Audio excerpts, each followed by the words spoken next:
SIPचा खरा अर्थ काय? तर वेल्थ कंपनीमध्ये आम्ही म्हणतो की SIP हे एक साधन आहे सर्व इच्छापूर्तीचं. म्हणजे सर्व इच्छापूर्ती म्हणजे काय?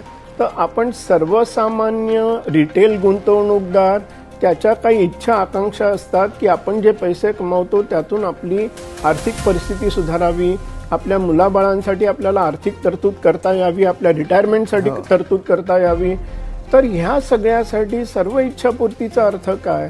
तर तुमची एक इच्छा आहे की बाबा माझ्या मुलाचं शिक्षण छान व्हायला पाहिजे, माझ्या मुलीच्या लग्नासाठी मला तरतूद करून ठेवायला पाहिजे, आणि हे सगळं करत असताना आपण गोल बेस्ड इन्व्हेस्टिंग जे म्हणतो तो सर्व इच्छापूर्ती आहे की तुम्ही एक गोल आहे, त्या गोलसाठी दर महिन्याला सातत्याने म्हणजे थेंबे थेंबे तळेसाचे हा नियम आहे, निसर्गाचा पण नियम आहे, तसं तुमच्या इन्व्हेस्टमेंटसाठीचा पण हा नियम आहे की तुम्ही कायम जो मनुष्य डिसिप्लिनरित्या दीर्घकालीन गुंतवणूक करतो. म्हणजे SIP मध्ये जनरली आपण अनालिसिस ज्यावेळी बघतो 7 वर्षानंतरची SIP म्हणजे सतत 7 वर्ष जर तुम्ही चालू ठेवलीत SIP तर तुम्हाला निगेटिव्ह रिटर्न मिळण्याची शक्यता फारच कमी होते.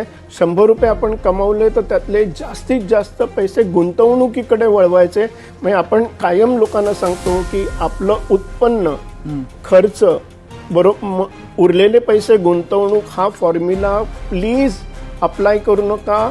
आपल्या उत्पन्नातला जास्तीत जास्त पैसा गुंतवणूक करा आणि उरलेल्या पैशातून आपले जे काही खर्च आहेत ते भागवायचा प्रयत्न करा.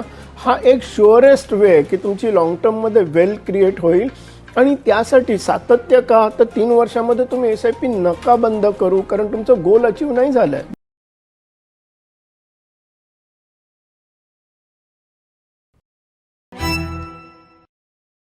म्युच्युअल फंडातील गुंतवणुकी बाजारातील जोखमींच्या अधीन असतात. योजनेशी संबंधित सर्व दस्तऐवज काळजीपूर्वक वाचा.